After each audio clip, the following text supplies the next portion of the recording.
சங்கரன்கோவில் அருகில் உள்ள ஜமீன் எலந்தைகுளம் கிராமத்தில் திடீரென வீசிய சூறைக்காற்றால் 100க்கும் மேற்பட்ட குடிசை வீடுகளின் மேற்கூரைகள் தூக்கி வீசப்பட்டன. திருநெல்வேலி மாவட்டம் சங்கரன்கோவில் மற்றும் அதன் சுற்றுவட்டார பகுதிகளில் நேற்று மாலை இடி மின்னலுடன் பலத்த மழை பெய்தது. இதனைத் தொடர்ந்து வீசிய சூறைக்காற்றால் எலந்தைகுளம் கிராமத்தில் 100க்கும் மேற்பட்ட குடிசை வீடுகளின் மேற்கூரைகள் தூக்கி வீசப்பட்டன.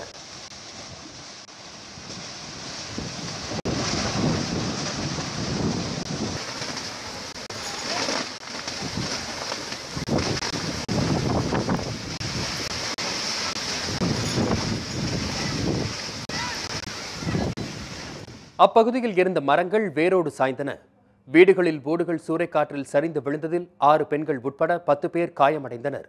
அவர்களுக்கு சங்கரன்கோவில் அரசு மருத்துவமனையில் சிகிச்சை அளிக்கப்பட்டு வருகிறது.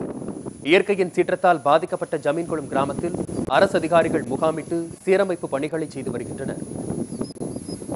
சுழிக்காற்று வந்து படப்பெல்லாம் தூக்கி மரத்தெல்லாம் உடைச்சி அந்த அன்னைக்கு எங்கள் மேலே வந்து எங்களை தூக்கி கீழே போட்டு அங்கேருந்து ஊருக்குள்ளே வந்து சார் எல்லாம் அடித்து நொறுக்கி புகையாக வந்து கண்ணு முக்க தெரியல சார்.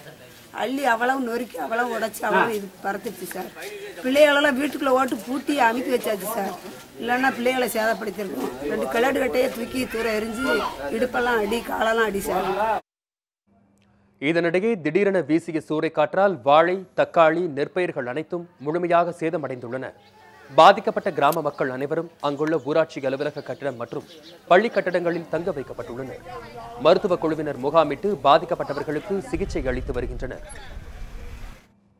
ஒரு 3:40 மணிக்கு தகவல் வந்தாங்க. உடனடியாக அனைத்து துறையிலும் வந்து ஆரம்ப கட்ட நடவடிக்கை எடுத்திருக்கோம். இப்போ இன்னைக்கு காலையில் இன்னும் ஒரு மணி நேரத்துக்குள்ள அனைவரும் முதல் கட்ட நிவாரண தொகை உடனடியாக மாண்பு முதல் உத்தரவுப்படி உடனடியாக வழங்கப்படும்.